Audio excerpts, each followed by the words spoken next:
So we will give Alex a grace period of 1 minute and 14 seconds. Can everybody hear me? Through here? Yes, David didn't factor in the clapping. I always factor in clapping into the timing of my speeches. Good evening, ladies and gentlemen. Thank you. Or as we say in England, assalamu alaikum.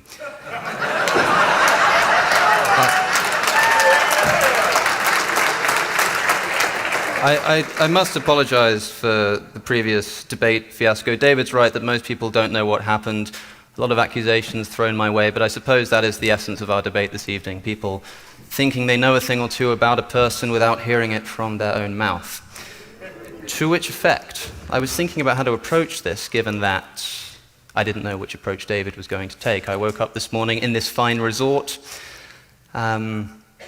opposite Legoland, which means that there's a roller coaster just outside of my room, and being a bit jet-lagged, I woke up quite late to the most peaceful of noises, that is, the sound of children screaming for their lives.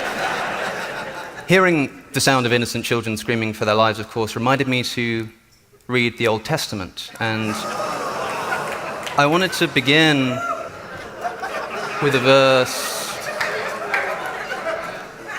That was too easy. I factored that into my time as well. I want to begin with a verse from the Old Testament which might become relevant momentarily. And that is, well, a psalm, not in its entirety, but Psalm 82. Psalm 82 is a curious psalm because it opens by saying that God presides in the great assembly. He renders judgment among the gods. Elohim. That is definitely the word for gods. This seems to be an indication that God is talking about, or the psalmist is talking about, the so-called divine council, which also shows up in Job, for example. Later in the psalm he says, I said, you are gods, you are all sons of the Most High. The psalmist is referring to beings here who are definitively not Yahweh, but calling them gods, which is kind of interesting. I'm not trying to make a point out of that. Jesus is going to do that for me as we turn to what I think is the most important Christological gospel of the four, which is, of course, John's gospel. Many people think that I just dismiss John's gospel because it's written too late or something.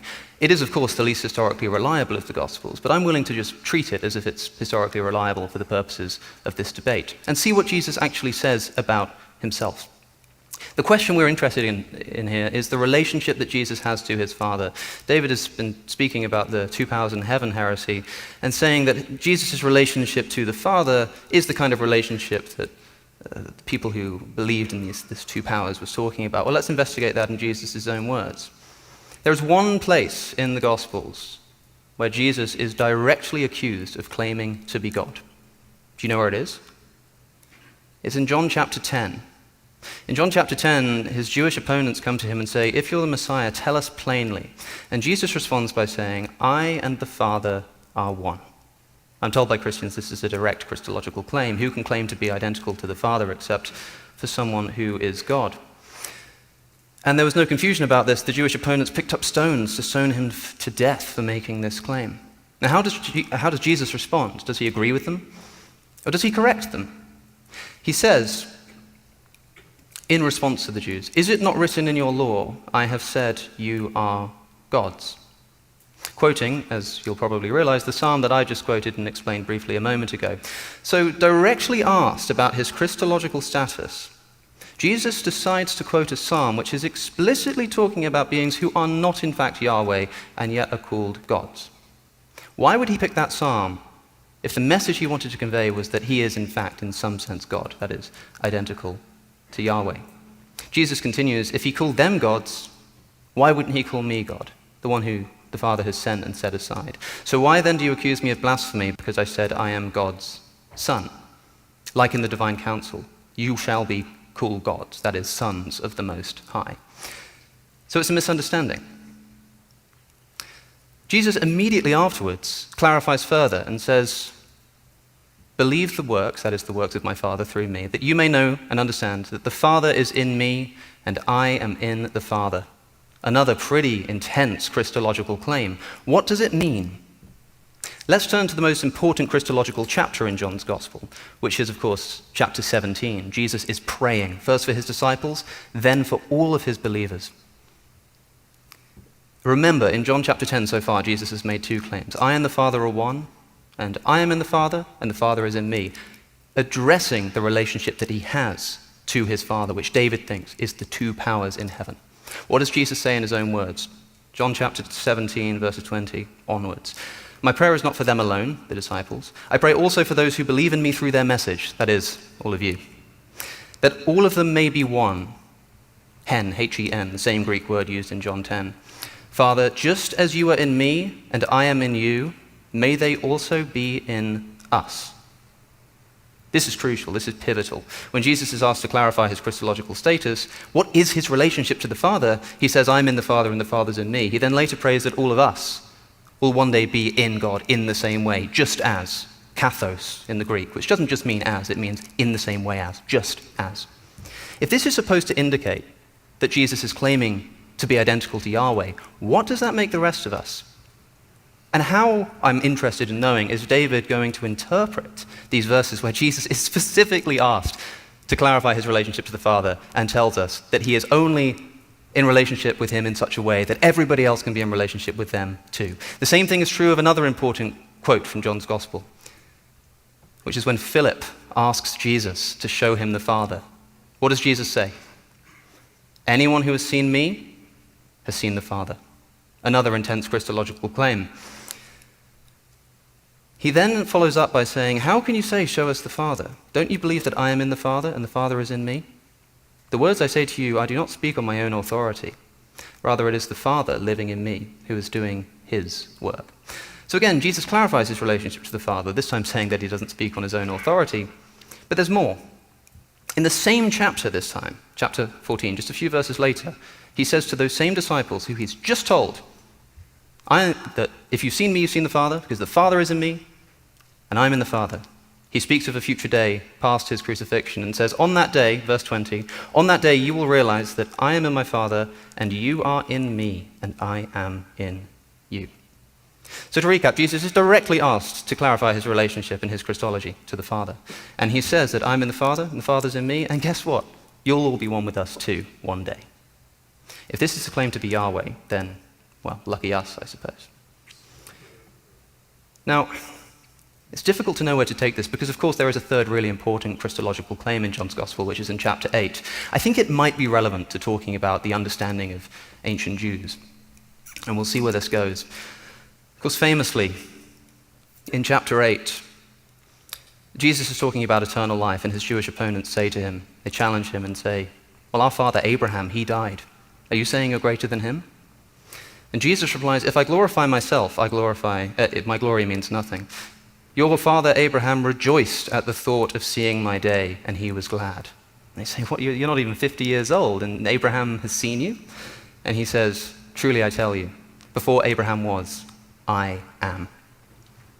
Why is that important? Two reasons. Firstly, he seems to claim pre-existence to Abraham, which is pretty significant, but also this invocation of the word I am, in Greek, ego eimi, which many people think is a callback to the divine name of God given to Moses in Exodus chapter 3:14.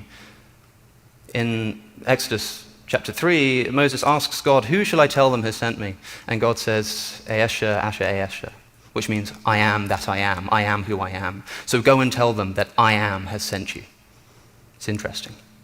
But of course, the New Testament is not written in Hebrew, it's written in Greek. And it's well known that the authors of the New Testament were using a Greek translation of the Old Testament called the Septuagint.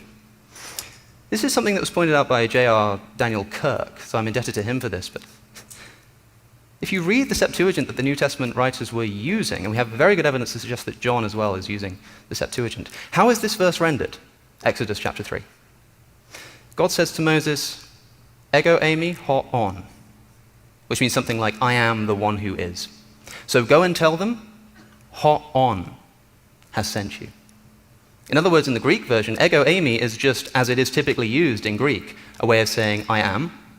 And it's used commonly like this. In John chapter 9, the blind man is healed by Jesus. He runs into town. They say, is this not the man who was born blind? And he says, ego eimi, it's me. When Jesus is asked by the woman at the well, or the woman at the well says, I'm expecting the Messiah to come, Jesus says, I am he. Ego eimi, once again. That is how it is often used. So in the Greek Septuagint, we have I am Ha'on, I am the one who is. Go and tell them that Ha'on has sent you. In the Greek Septuagint, in other words, the abbreviation of the divine name is not ego eimi, it's Ha'on. And it's ego eimi that Jesus says. And in fact, Jesus says the words ego eimi 6 times in chapter 8 of John's Gospel. And yet this is the only time it seems to annoy anybody. Why is that? Well, maybe because it's got more to do with the fact that Jesus seems to be claiming eternality. But supposing for a moment that this really were an invocation of the divine name, I'm just willing to grant it. Let's say, okay, he was meaning to evoke this imagery of Exodus 3 by saying, I am. Here we have to understand, as David is quite right to point out, the cultural context of early Judaism. And there is a tradition in early Jewish texts, or at least texts of around the contemporary time to the Gospels, of endowing beings who are not Yahweh with Yahweh's name, and thereby enabling them to exert his authority as his representative on earth. David's already talked about the angel of Yahweh. And there is the suggestion that the angel of Yahweh is Jesus. That doesn't seem to make much sense to me. For a start, if you turn to Hebrews chapter 1, the very first verse says, in the past, God spoke to our ancestors through the prophets at many times and in various ways. But in these last days, he has spoken to us by his Son. In these last days. If Jesus is the angel of the Lord, way back in Exodus, the story of the Exodus, why is it that Hebrews says he's only spoken to us through the Son in the last few days? Likewise, in Acts chapter 6, Stephen is recounting a history of the Jews. And in it he says that an angel spoke to Moses through the burning bush. Not Jesus, but a messenger of Yahweh. It's a little bit strange. But suppose we just accept that the angel of Yahweh is a bit difficult to unpack. Augustine himself, by the way, said that the angel is correctly termed an angel if we consider him himself, but equally correct, he is termed the Lord because God dwells in him. What does that mean? I think it's an invocation of the divine name. This is most elucidated for me when we turn to non-scriptural Jewish writings of around the same period. For example, in 3rd Enoch, Metatron is called the little Yahweh, invoking the divine name, and in fact to the extent that the Talmud warns Jews not to confuse Metatron with Yahweh, because that seems to be the implication of what he's saying. But he is in fact just invoking the name. The most important example of this for me is the Apocalypse of Abraham, written around the same time as the Gospels. A Jewish text which tells the story of Abraham, who hears the voice of God, and he's terrified and he hits the ground. And he hears the voice of God speaking to an angel. And he speaks to an angel saying, go Yahuel, that's the name of the angel, of the same name, through the mediation of my ineffable name, consecrate this man for me and strengthen him against his trembling. Through the mediation of my divine name, which he's given to the angel Yahuel. Yahuel, by the way, Yah and El. It is a substitute for the ineffable name of Yahweh, the writing of which is forbidden. And that's why he's called Yahuel. And in fact, at one point, God is himself addressed as Yahuel in this text. Abraham is told by this angel Yahuel, stand up, Abraham, go without fear. Be right glad and rejoice, for I am with you. For eternal honor has been prepared for you by the Eternal One. I have appointed to be with you and the generation prepared for you. So the angel, invoking the divine name, by the way, says to Abraham, rejoice, for I'm preparing for you, essentially, redemption, and it will come from your generation. And by the way, when Abraham finally stands up, one of the descriptions of Yahuel's appearance is that his hair is white like snow. Where have we heard that before? But interesting, isn't it? Let's think about the context of John 8:58. A lot of people forget that we're talking about Abraham. Why are we talking about Abraham? Why is it here that Jesus says, before Abraham was I am? Well, if I'm right that he is just identifying himself and the thing that's important is the Abraham claim, could this stem from a similar tradition? This is what Andrew Perryman has suggested recently, that when he says, this whole thing gets kicked off because Jesus says, Abraham rejoiced to see my day. Well, hold on a second. In the Apocalypse of Abraham, the angel Yahuel says to Abraham, rejoice, for from your generation will come one who will redeem you. So is it possible that a common tradition has Jesus referring to the fact that Abraham rejoiced to see his day because he was promised this redemption from the beginning of time? It's possible. It's a suggestion. I think it's quite an interesting one. But it is a little strange that Jesus claims to be pre-existent. He uses the present tense, I am. It's worth bearing in mind that the Bible sometimes does this when it is talking about plans that are preordained from the beginning of time. For example, in Revelation chapter 13, we hear about the Lamb who was slain from the creation of the world. It's talking about Jesus there. Jesus wasn't crucified at the beginning of the world, but it talks about it almost in the present tense, or at least as if it happened there and then. Why? Because the plan for this redemption through the Lamb was set in stone from the beginning of time. So it talks about it as if it's in the present tense. Similarly, famously in the book of Jeremiah, God says to the prophet Jeremiah, "Before I formed you in your mother's womb, I knew you." He also says, "Before you were born, I consecrated you as a prophet." How can you consecrate someone as a prophet who doesn't exist yet? That means that Jeremiah must be pre-existent, right? He must be... No, not necessarily. It just means that God had this plan. It's a poetic way of saying that God already knew what was going to happen and had planned this from the beginning of time. So putting all of this together, there is an interesting interpretation of Jesus saying that Abraham rejoices to see my day, and the Jews not understanding him, not getting it. He says, look, before Abraham was, I am. I am the fulfillment that was promised to Abraham and was from the beginning of time, and here I am. Now, of course, this is all exegesis, and it's a little sort of spotty. But the most important question is probably about blasphemy. David mentioned blasphemy in a different context earlier. Why is it that they pick up stones to stone him to death? Because, of course, if I'm looking for a sound exegesis of correctly interpreting the words of Jesus, I turn to his Jewish opponents, who consistently throughout the Gospels are always understanding him correctly. No, the theme of the Gospels, especially John's Gospel, is how comprehensively the Jews misunderstand what Jesus is saying. When he says, I and the Father are one, they say, you're claiming to be God. And he said, no, you're not getting me. When he says that he forgives sins, and they say, who can forgive sins but God alone? He says, you're not understanding me. And hopefully we can get into that, actually. And here, of course, when they say, we're going to stone you, we're not told exactly what blasphemy they think he's committed. Do we now just think that they got it right, that they correctly understood what he was saying? I'm not so sure. Especially considering that if you look in Acts, again, I've already mentioned Acts 6, this is Stephen. Stephen is telling the story of the Jews to the Jewish authorities, who he's been brought before on charges of blasphemy. He's eventually stoned to death. Why? Because he has a vision.